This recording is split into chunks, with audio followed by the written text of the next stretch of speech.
रामनगर में अर्जुन नामक एक ब्राह्मण रहता था। एक बार किसी काम से उसे दूसरे गांव जाना पड़ा।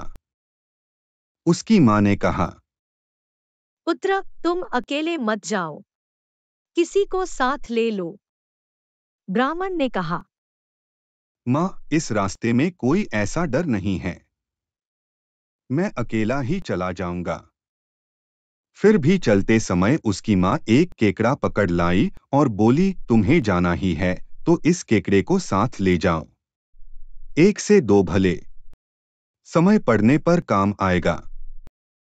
ब्राह्मण ने मां की बात मान ली और केकड़े को कपूर की पूड़िया में रखकर अपने झोले में डाल लिया।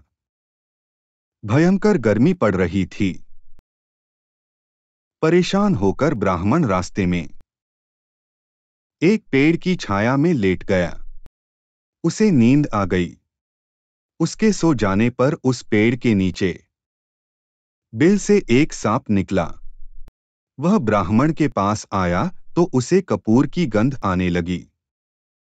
वह ब्राह्मण के झोले में घुस गया और कपूर की पुड़िया मुंह में भरकर उसे निगलने का प्रयत्न करने लगा। पुड़िया खुल गई। बस केकड़े ने तुरंत अपने तीखे पंजों से दबोचकर सांप को मार दिया।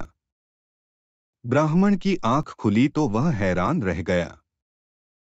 कपूर की पुड़िया के पास ही मरे हुए सांप को देखकर वह समझ गया कि केकड़े ने ही सांप को मारकर उसकी जान बचाई है। उसने सोचा, अगर मैं मां की आज्ञा न मानता और उस केकड़े को साथ न लाता तो आज मेरी जान नहीं बचती। सीख, राह का साथी कोई भी हो समय पर सहायक होता है।